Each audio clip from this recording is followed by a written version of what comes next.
Okay, for step number 1, you're going to do one nail at a time. You're going to apply one coat of bond liquid to your nail. The bond liquid is like a glue. It holds the powder to your nails.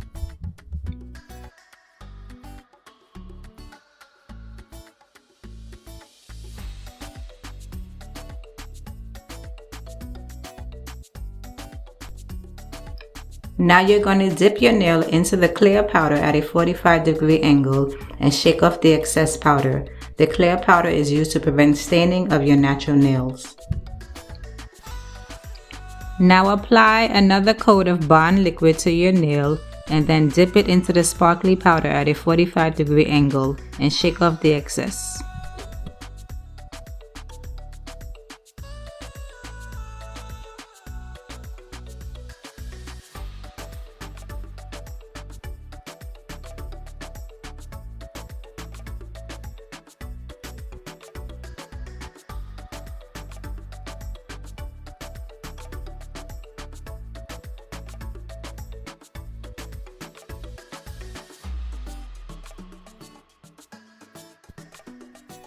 You're going to apply one last coat of the bond liquid and then dip your nail one last time into the clear powder at a 45-degree angle and then shake off the excess powder. You're going to repeat these steps on all of your nails. The reason for dipping your nails into the clear powder the second time is to protect the colored powder when buffing the nails.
Okay, for step number 2, you're going to apply 2 coats of the solidified liquid to each nail. The solidified liquid hardens the powder.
Okay, for step number 3, you're going to use a nail buffer block to gently buff all of your nails, the surface and the edges to smooth the nails.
Okay, for step number 4, you're going to remove the excess dust and use a lint-free cloth saturated with alcohol to remove any remaining dust from your nails and fingers.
Okay, for step number 5, you're going to apply 2 coats of the glossy top coat to each nail.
Okay, for the last and final step after your nails are fully dried is to apply a little bit of cuticle oil of your choice to your cuticles to moisturize the area.